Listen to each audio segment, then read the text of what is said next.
Hello everyone, स्वागत है आप सभी को हमारे इस यूट्यूब चैनल नोट्स मेकर इन हिंदी में। दोस्तों, आज की इस वीडियो में हम लोग बात करने वाले हैं लोक अदालत। ठीक है, लोक अदालत के बारे में हम लोग बात करने वाले हैं, जो कि पॉलिटी का ही एक छोटा सा चैप्टर है, लेकिन बहुत ज़्यादा इंपॉर्टेंट है। ठीक है, इससे पहले कि हमने हाई कोर्ट, सुप्रीम कोर्ट, ये सभी चीज़ पढ़ा चुके हैं। अगर आप लोग नहीं देखे हैं वो वाली वीडियो तो प्ले लिस्ट में मिल जाएगी, आप लोग वो वाली वीडियो देख सकते हैं। बहुत अच्छा तरह से जो हम एक्सप्लेन किए हैं। चलिए हम लोग बात करते हैं लोक अदालत। लोक अदालत क्या होता है? देखिए, लोक अदालत में क्या होता है कि विवाद की जो है आपसी निपटान से संबंधित है। या स्वाभाविक है, लोक अदालत हमें क्या है, किस चीज़ से मिलेगा? लोक जो है एक तरह से जो है किस प्रकार के न्यायालय की जो है समाधान देते हैं। देखिए, बात करते हैं कि विवाद की जो है आपसी निपटान से यह जो है संबंधित है। ठीक है, दोनों पक्षों के विवाद को जो है समझौता करवाता है। ठीक है, विवाद किसके बीच होता है? विवाद तो एक पक्ष के बीच में नहीं होता है, एक तो लड़ने वाला होता है, दूसरा लड़ाने वाला। यानी कि हमेशा विवाद जो होता है दो पक्ष के होता है। अगर हम किसी से लड़ रहे हैं तो उसको भी कुछ गलतियाँ होगी, हमारे भी कुछ गलतियाँ होगी। तो इन दोनों के बीच एक तरह से जो है यह जो है लोक अदालत जो है समझौता करवाता है। ठीक है, अब हम बात करते हैं कि लोक अदालत। तो लोक अदालत की हम बात करते हैं तो यह जो न्याय की जो है पुराना व्यवस्था है, बहुत ही प्राचीन काल से यह जो है अस्तित्व में है। जैसे कि हम देखते हैं ना, आजकल जो हमारे सोसाइटी के लोग होते हैं तो कुछ भी अगर विवाद होता है तो गांव में पंचायती करवा देते हैं। तो एक तरह से वही मान सकते हैं कि बहुत ही पुराना परंपरा से चला आ रहा है। ठीक है, बहुत ही इंटरेस्टिंग है। जो गांव के बच्चे होंगे वो इसको अच्छी तरह से जो रिलेट कर पा रहे होंगे। समझिए कि आपको ये संविधान में पढ़ने के लिए मिल रहा है लोक अदालत के लिए, आप इतने खुश नसीब हैं। चलिए बात करते हैं कि इसमें जो है दंड नहीं दिया जाता है। लोक अदालत में क्या होता है कि अगर लोक अदालत में अगर कोई निर्णय दिया जाता है, इसमें किसी प्रकार के जो है दंड नहीं होता है। ठीक है, अब हम बात करते हैं कि जनता की अदालत या न्यायालय कहा जाता है। स्वाभाविक के नाम से ही पता चल रहा है, गांधीवादी दर्शन से यह संबंधित है। लोक अदालत जो है एक तरह से हम बात मान सकते हैं कि गांधीवादी दर्शन से संबंधित है। आप इससे जो है मेंस पॉइंट से जो है एक तरह से कोटेशन कहीं डाल सकते हैं। ठीक है, कहीं भी मिल सकता है क्वेश्चन, तो एक कोटेशन डाल सकते हैं। अगर ऐसा ऑफर मिले तो आप इसको चिपका दीजिए। वैकल्पिक विवाद का जो है यह समाधान है। लोक अदालत एक तरह से हम बात करते हैं कि जो वैकल्पिक ऑप्शनल एक तरह से जो है विवादों का जो है समाधान है। लंबित विवाद से छुटकारा मिलता है। अगर कोई लंबित विवाद है, ठीक है, लग रहा है कि अब हमें थाना वाना से हम बहुत परेशान हो गए हैं, हाई कोर्ट वाई कोर्ट से, तो बस अपने गांव में एक पंचायती करवा लो भाई, सारा क्लियर हो जाएगा। इसका बहुत ज़्यादा पावर होता है। अगर दोनों पक्ष अगर राजी है तो आप बहुत ऐसे मैटर है जो कि आप गांव में ही सलट सकते हैं और इसकी मान्यता मिलती है भाई।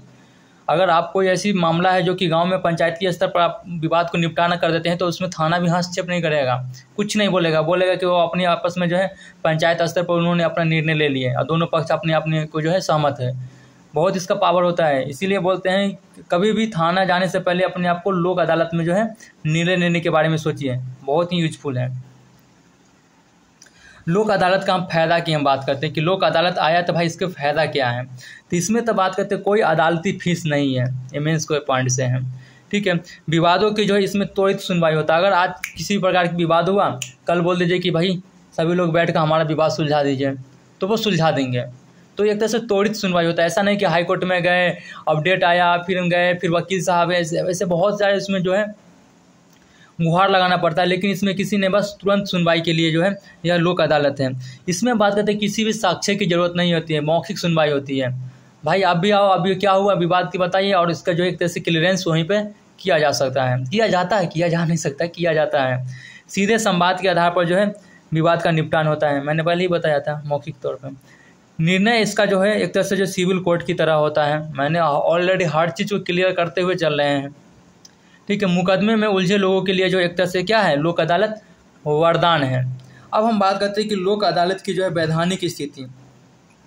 लोक अदालत की वैधानिक स्थिति में हम बात करते हैं कि पहली बार जो है, यानी फर्स्ट है ये, ठीक है, समझ जाइए कि पहली बार जो है 1982 में जो है गुजरात में जो है लोक अदालत को जो एक तरह से जो लीगल सर्विस अथॉरिटी एक्ट 1987 के द्वारा जो है वैधता प्रदान किया गया है। समझ जाइए, पहली बार 1982 में। वही दूसरी बात करते हैं, अब तो लोक अदालत पढ़ लिए, ठीक है, इसी में कुछ परिवार न्यायालय आता है। परिवार न्यायालय में क्या होता है, ये सब ज़रूरत है भाई ज़रूरत है पढ़ना, कहीं कहीं से ना पूछ लेता है क्वेश्चन, और नहीं तो एक तरह से जानकारी के लिए भी तो होना चाहिए। और हमारे बुक में है तो हम इसको पढ़ा रहे हैं, ऐसा नहीं कि हम अपनी मर्ज़ी से पढ़ा रहे हैं, पढ़ने में भी मज़ा आएगा और सुनने में भी मज़ा आएगा। परिवार न्यायालय में क्या होता है कि पारिवारिक विवादों को समाधान किया जाता है। ये सारे एक तरह से जो कहते हैं ना, जो गांव के बच्चे होंगे उनको अच्छी तरह से समझ में आएगा। पहले इसमें क्या होता है कि समझौता करवाया जाता है परिवार न्यायालय में।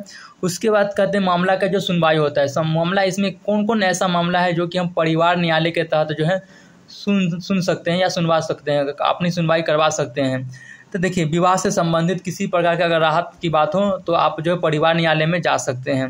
विवाह की अमान्यता से भी, ठीक है, तलाक हो गया या फिर न्यायिक विकलांग हो गए, समझ आइए कि तलाक के लिए आप कोर्ट भी जा सकती है, आपको परिवार न्यायालय में भी एक तरह से प्रावधान है। ठीक है, इसको आप करंट अफेयर से कभी भी ना लिंक करके मेंस पॉइंट में आप लिख सकते हैं, ध्यान दीजिए।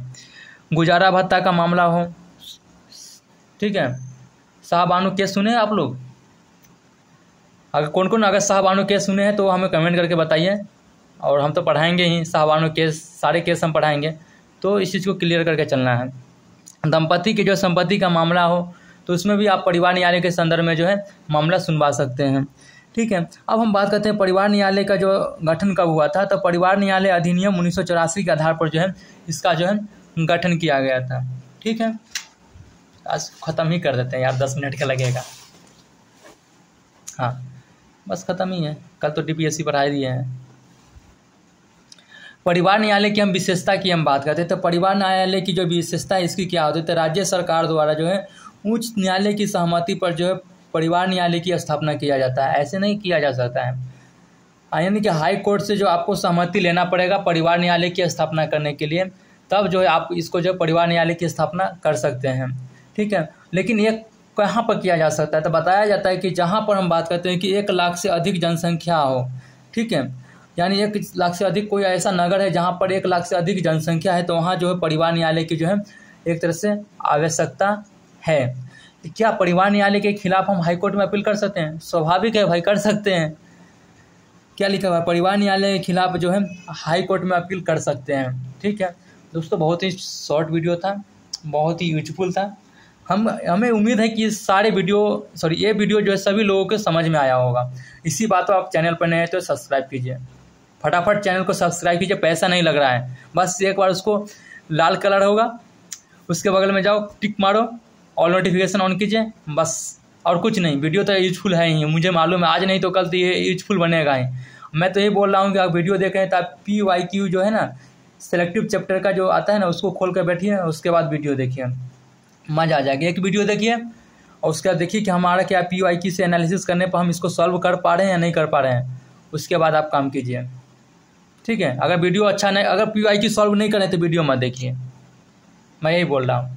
चलिए फिर हम लोग मिलते हैं नेक्स्ट वीडियो में, जो कि हम पंचायती राज व्यवस्था पढ़ेंगे। ये तो हो गया, फंडामेंटल ड्यूटीज पढ़ा दिए हैं क्या? नहीं पढ़ाए हैं, देखते हैं आगे जो भी पढ़ो देखते हैं। तब तक के लिए बाय बाय, धन्यवाद, थैंक यू।